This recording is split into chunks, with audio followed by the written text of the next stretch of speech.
వయసులో ఉన్నప్పుడు మన ఒంట్లో ఎముకలు ఉక్కు కడ్డీలను తలపిస్తూ ఉంటాయి. అయితే వయసు పైపడుతున్న కొద్దీ ఎముకల్లో బలం కూడా తగ్గుతూ వస్తుంది. 40 ఏళ్లు వచ్చేసరికి చాలా మందిలో ఎముకల బలహీనత కనిపిస్తూ ఉంటుంది. చాలినంత శ్రమ లేకపోవడం, ఒంటికి ఎండపొడ తగలకపోవడం, సరైన ఆహారపు అలవాట్లను పాటించకపోవడం, విటమిన్ డి లోపం ఇవన్నీ ఎముక పుష్టిని దెబ్బతీస్తుంటాయి. అయితే ఇలాంటప్పుడు జీవనశైలి, ఆహార వ్యాయామాల విషయంలో తగిన జాగ్రత్తలు తీసుకుంటే ఎముకల్లో బలాన్ని పెంచుకోవచ్చని చెబుతారు నిపుణులు.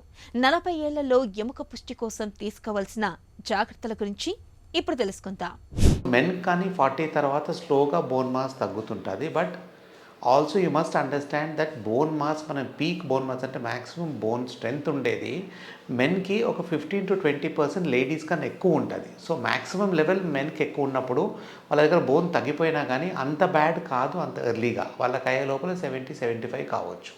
So bone changes after 40 or bone mass తగ్గేది, బోన్స్ కొంచెం స్లోగా వీక్ అయ్యేది, జాయింట్స్లోను షోల్డర్ జాయింట్స్, నీ జాయింట్స్లో కొంచెం కొంచెం ఎర్లీ అరుగుదల చేంజెస్ స్టార్ట్ అయ్యేది. Most important for bone health is to have adequate calcium in the diet. So natural sources of calcium, green leafy vegetables ఉండొచ్చు, ఫిష్ ఉండొచ్చు, పన్నీర్ ఉండొచ్చు, కర్డ్స్ ఉండొచ్చు, మిల్క్ ప్రోడక్ట్స్ ఉండొచ్చు, ఇవన్నీ చీజ్ ఇవన్నీ తీసుకోవాలి అడిక్వేట్గా.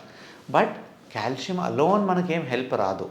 కాల్షియం ఓన్లీ తీసుకొని కాల్షియం సప్లిమెంట్స్ చేసుకొని మిగతా 2 పాయింట్స్ మనం చేయకపోతే it is a waste of time. So calcium డైట్లో అడిక్వేట్ ఉండాలి. But the most important is exercise for bone health. Most patients letters 60-70 ఇయర్స్కి వాకింగ్ ఇస్ ఫైన్. బట్ మనం యంగర్ ఏజ్లో చూస్తాము వాళ్ళకి walking is not as exercise, it is just a routine activity that you do. Exercise has to be more aggressive. కొంచెం sprinting ఉండాలా, కొంచెం running ఉండాలా, కొంచెం హిట్ ట్రైనింగ్ చేయవచ్చు, జిమ్కి పోయి వెయిట్ ట్రైనింగ్ చేయవచ్చు, ఇంట్లో కానీ బాడీ వెయిట్ ఎక్సర్సైజెస్ చేసుకోవచ్చు.